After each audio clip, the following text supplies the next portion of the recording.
안녕하십니까, 레필입니다. 9월 28일 동화약품, 오늘은 동화약품에 대해서 한번 보도록 하겠습니다. 자, 이제 새로운 종목들을 좀 찾다 보니 최근에 이제 종목 강세장이 이어지고 있죠. 그래서 그런 종목 강세를 위한 그런 시장이 발판이 마련되었고, 아무래도 테마별로 지금 움직이고 있는 것 같습니다.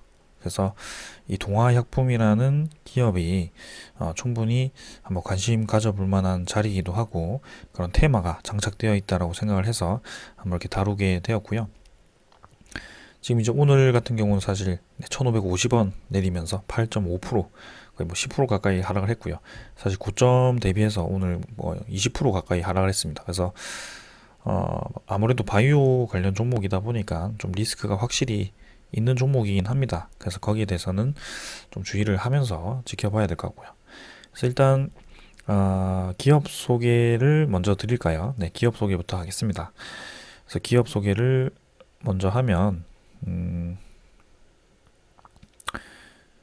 네, 관련 뉴스 보기 전에 네, 재무제표부터 한번 확인해 보겠습니다. 일단 동화약품은 뭐 다들 생소하실 겁니다. 이름이 아실 수도 있고, 근데 이 파는 약품에 대해서 들어보시면 이 기업이구나라고 생각하실 수도 있어요. 가스 활명수를 여기서 팔고 있고요. 그 다음에 그 후시딘이죠. 후시딘을 여기서 판매를 하고 있습니다. 그래서 동화약품이 기존에 우리가 잘 알고 있는 그런 약품들을 많이 파는 기업이기 때문에 일단 꾸준히 실적이 나오는 기업이긴 해요. 그래서 2018년, 19년, 20년 가까이 해가지고 다 이제 100억대 이상으로 거의 뭐 꾸준히 영업이익률이 나오는 기업이었고요. 2020년 기준 해가지고 영업이익률이 올라가게 되죠. 순이익률도 올라가게 되고, 그래서 10%대로 올라가게 되고요. 유보율도 네, 1000%대로 좀 안정적인 그런 기업입니다. 부채율은 뭐 더할 나위 없이 좋고요. 그래서 이 배당금도 좀 주는 기업이죠. 180원을 작년에 지급을 했고요. 주당 180원으로 이제 시가 배당률 한 1% 정도? 뭐 크게 많지는 않지만 그래도 배당을 줄 만큼 여유로운 기업이다. 뭐 그렇게 생각하시면 되겠습니다.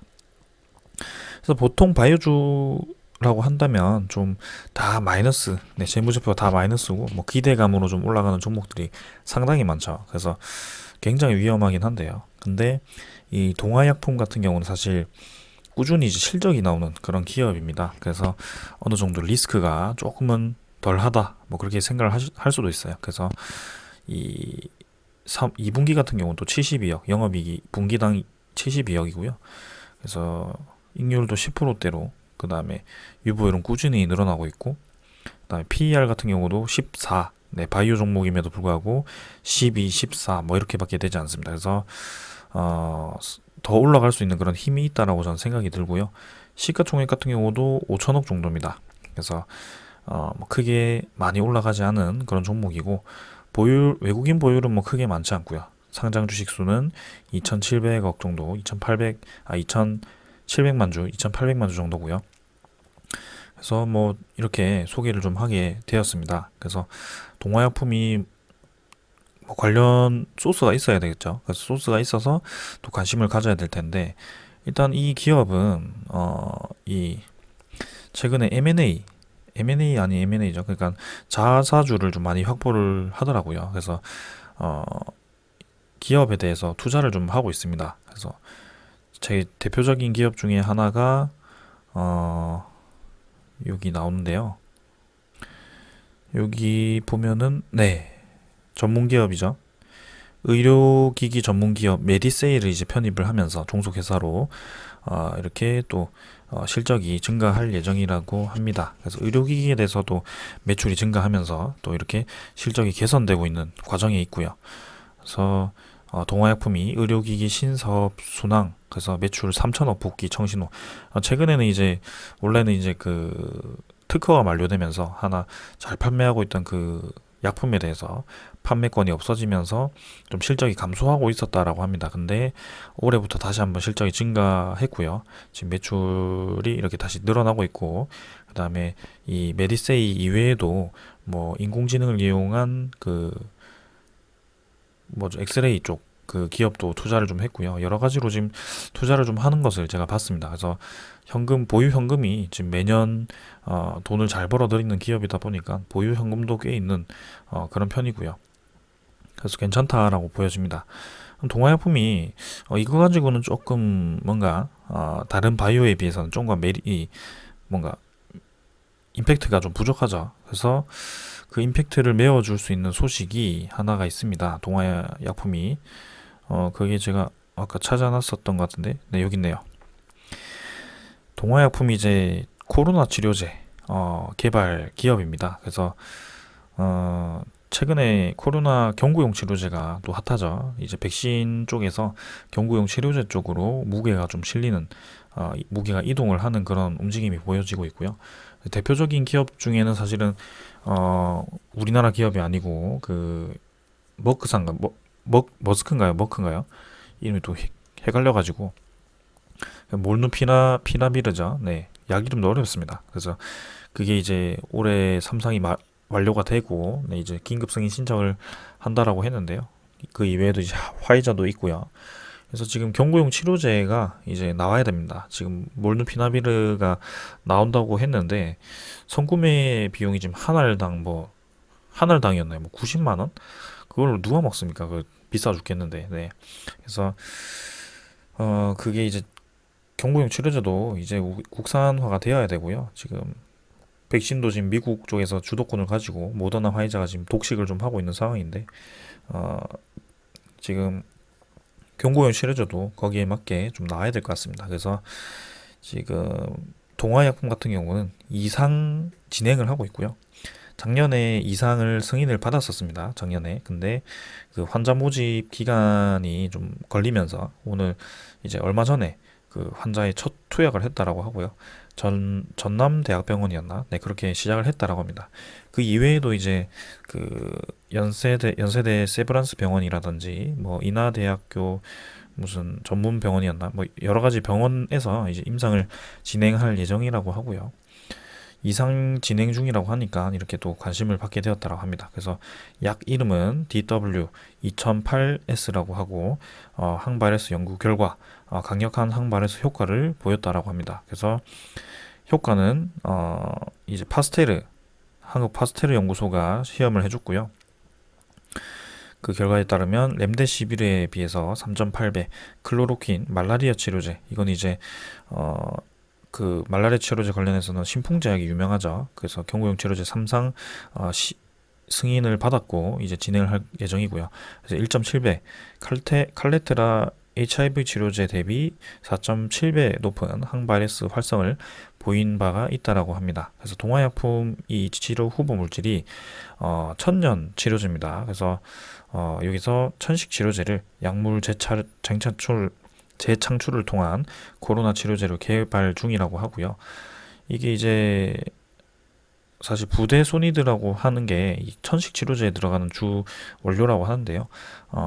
이 동화약품 같은 경우는 부대소니드가 직접 들어가는지 잘 모르겠어요. 근데 천식 치료제 같은 천식 치료제로 사용이 되고 있어서 천식 치료제와 그다음에 코로나 치료제로 이상이 동시에 진행이 되고 있습니다. 약 효과가 상당히 괜찮은 기업이다. 그래서 천식 치료제다 보니까 아무래도 그 폐 쪽을 기관지 쪽 아니면 폐 쪽을 이제 치료를 하는 약품이기 때문에 효과가 당연히 있을 거라고 생각을 하고요.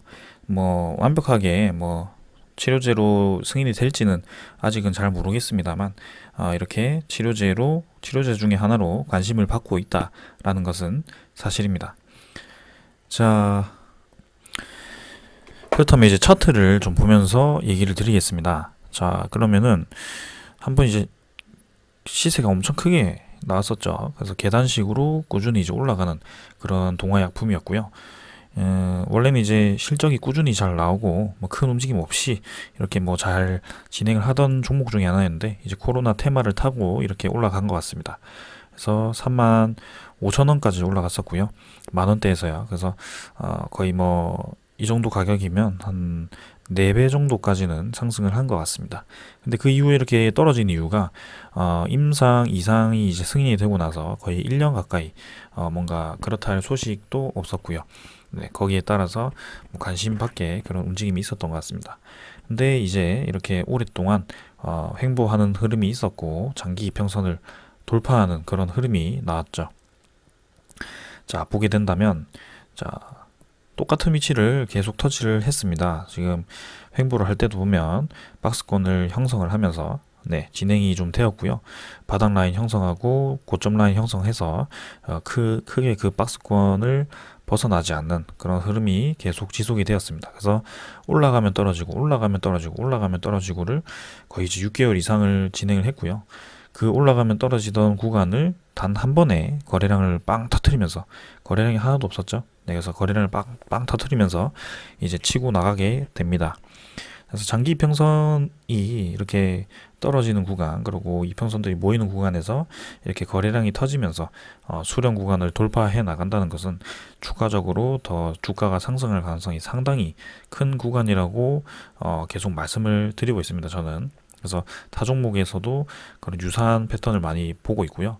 그래서 대표적으로 이제 제가 최근에 계속 리뷰를 하고 있는 나노코박스 관련주 HLB가 이런 식으로 네, 올라가면 떨어지고 올라가면 떨어지고 하는 그런 박스권을 강하게 돌파한 이후에 계단식으로 이제 올라갔습니다. 근데 사실 동화약품도 좀 그런 식으로 좀 진행이 되지 않을까라고 생각하고 좀 관심을 계속 가지고 보고 있었는데 오늘 이제 증시도 좋지 않았고요. 그 다음에 뭐 소화제 관련해서 오늘 조금 이제 뭐 잡음이 좀 있었습니다. 소화제가 아니죠. 소화 치료제였나요? 네. 뉴스를 보고 가겠습니다. 네. 여기서 네, 경구용 소화제 진출이 이제 꿈을 접나 뭐 이런 뉴스가 나오면서 좀 이제 하락이 시작된 게 아닌가라는 생각이었는데요. 일단 뭐 활작정이라고 해가지고 개발하던 그 경구용 소화제를 이렇게 자진 채활을 하면서 이렇게 좋지 않은 뉴스인 것처럼 나왔습니다. 근데 사실 자세히 읽어보면 좋지 않아서 네, 실패해서 취하를 한 게 아니고요. 그 성분을 바꾸기 위해서 취하를 했다고 합니다. 그래서 동화제약이 지금 소화제 이 개발을 위해서 새로운 성분을 추가를 한 것 같고요. 거기에 대해서 그 성분 추가를 위해서 네, 이렇게 내리고 다시 한번 재작성해서 올리려고 하는 것 같고요. 전혀 뭐 크게 네, 신경 쓸 대목은 아닌 것 같습니다. 그래서 지금 동화약품이 중요한 것은 기업 입장에서 새로운 신사업으로 투자를 많이 하고 있고 그 다음에 메디세이라는 자회사를 가졌는데 그 자회사가 지금 잘 되고 있다. 그리고 매출이 3천억을 복귀할 예정이고 유보율 그 다음에 PER이 굉장히 저평가되어 있고 유보율도 계속 늘어나고 있고 기업은 바이오 종목 중에는 이제 이 돈이 많은 기업이라고 볼 수 있겠습니다. 그래서 임상비도 상당히 자력으로 제출을 할 수 있고요. 그 다음에 코로나 이상 치료제, 경구용 치료제 요즘 대세인 그 경구용 치료제를 이상을 시작을 했다라는 겁니다. 그래서 우리나라 국내에 지금 부강약품, 그 다음에 대웅제약 뭐 이런 기업들이 있습니다. 신풍제약, 그 다음에 한국 BNC는 네 BNC도 있고요. 그 다음에 유나이티드 제약이었나요? 그것도 있었던 것 같은데 아무튼 뭐 그런 식으로 경구용 치료제를 개발을 하고 있는데 뭔가 아직까지는 가시적인 효과를 보이는 그런 획기적인 치료제는 없는 것 같아요. 그래서 뭐 몰누피라비르 그 머스크사죠? 머크사인가요? 머크사에서 이제 개발한 그 약이 지금 관심을 많이 받고 있는데 너무 비싸기 때문에 우리나라도 경구용 치료제가 필요한 상황입니다. 그래서 동화약품 특히 이제 천식 치료제로 지금 임상을 진행하고 있는 이 약품이 실제로도 부데소니드라는 그런 천식 치료제에 들어가는 부데소니드라는 그 약물 효과가 있다라고 또 영국과 미국에서 실제로 이제 있었다라고 합니다. 사망률도 많이 떨어졌고요.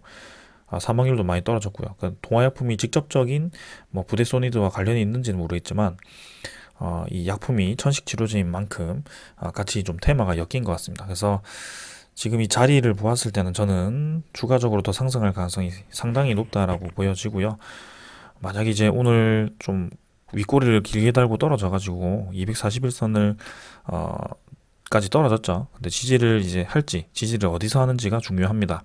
그래서 21선이 올라오고 있는데, 보통은 이제 241선 지지를 하거나 21선 지지를 하고, 네, 좀 더 떨어지더라도 바로 이제 반등을 해주거든요. 그래서 그 반등을 해준다면, 이제 241선 완벽하게 넘어가면서, 이제 이런 삼각 수렴 패턴을 그리면서 크게 올라갈 수 있는 자리를 만들 수도 있습니다. 그래서 사실 이것만 보고 본다면 거래량이 터지면서 떨어졌기 때문에, 별로 좋지 않은 거 아닌가라고 생각을 할 수도 있겠지만, 이 과정을 좀 본다면, 그동안 이제 잠자고 있던 그 종목이, 거래량이 엄청나게 터졌습니다. 사실, 이때 보면은 15분당 거의 뭐 200만 주 가까이가 터지면서, 밀어 올렸습니다. 그래서 상당히 큰 거래량으로 밀어 올리고, 이 중간에서도 횡보하는 과정에서도 물량을, 크게 내뱉지 않고 계속 유지를 했고요.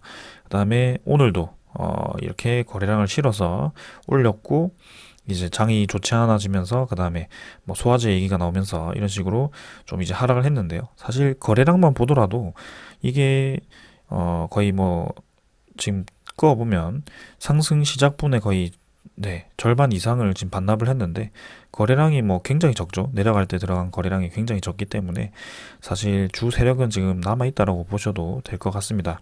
그래서 투자자 수급을 본다면 뭐 기관과 외국인이, 오늘 외국인이 좀 팔았죠. 어제도 팔았고 뭐 최근에 좀 팔고 있다라고 볼 수도 있겠지만, 이렇게 다 털었음에도 불구하고 지금 어느 정도의 자리를 유지를 하고 있고, 그 다음에 거래량이 지금 오랫동안 죽어 있다가 터지기 시작했다라는 것은 분명히 관심을 많이 받고 있다라고 볼 수 있다라는 겁니다. 그래서 오늘도 적지 않은 거래량이 터졌고요. 조만간 뭐 자리를 다시 한번 지지를 하고 나서 반등을 해주지 않을까, 크게 반등을 해주지 않을까라는 생각으로 이렇게 여러분들께 이 기업에 대해서 소개를 해드리게 되었습니다. 그래서 웬만하면 이제 이 고점 라인이죠. 네. 16,300원, 16,250원을 지지하면서 갔으면 하고요. 네. 한번 내일부터 해가지고 꾸준히 이 주시를 해보도록 하겠습니다. 자, 오늘은 여기까지 하고 동아약품 한번 관심을 가져봐도 좋을 것 같습니다. 감사합니다.